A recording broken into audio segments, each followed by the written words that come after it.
రెండో వన్డేలోనూ టీమిండియా అద్దరుగొట్టింది. కటక్ వేదికగా ఇంగ్లాండ్తో జరిగిన మ్యాచ్లో ఘన విజయం సాధించింది. రోహిత్ శర్మ మెరుపు సెంచరీతో ఇంగ్లాండ్ను చిత్తు చేసింది. 4 వికెట్ల తేడాతో అద్భుత విజయాన్ని అందుకుంది.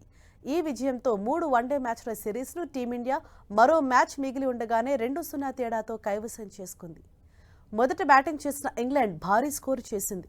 ఇంగ్లాండ్ బ్యాటర్లు అందరూ సమిష్టిగా రాణించడంతో 49.5 ఓవర్లలో 304 పరుగులకు ఆలౌట్ అయింది. స్టార్ బ్యాటర్ జో రూట్ 69 పరుగులు చేసి టాప్ స్కోరర్గా నిలిచాడు. తొలి వన్డే మాదిరిగానే సాల్ట్ డకెట్ తొలి వికెట్కు మెరుపు ఆరంభాన్నిచ్చారు. Buttler, Brooke పర్వాలేదనిపించారు. భారత బౌలర్లలో జడేజా 3 వికెట్లు తీసుకున్నాడు. వరుణ్ చక్రవర్తి, హార్దిక్ పాండ్యా, హర్షిత్ రాణా, మహమ్మద్ షమి తలో వికెట్ పడగొట్టారు. అనంతరం బ్యాటింగ్ ప్రారంభించిన భారత్ 44.3 ఓవర్లలో 6 వికెట్లు కోల్పోయి 308 పరుగులు చేసి గెలిచింది.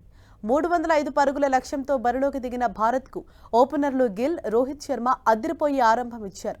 తొలి వికెట్కు 100 బంతుల్లోనే 136 పరుగులు జోడించారు. ఈ క్రమంలో గిల్, రోహిత్ శర్మ హాఫ్ సెంచరీలు పూర్తి చేసుకున్నారు. అయితే గిల్, కోహ్లీ స్వల్ప వ్యవధిలో పెవిలియన్కు చేరిన అయ్యర్తో కలిసి రోహిత్ శర్మ ఇన్నింగ్స్ను ముందుకు నడిపించాడు. మూడో వికెట్కు అయ్యర్తో కలిసి కీలకమైన 70 పరుగులు జోడించాడు.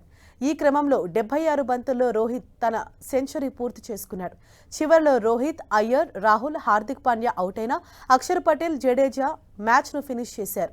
సెంచరీ చేసిన రోహిత్ శర్మకు player of the match award లభించింది.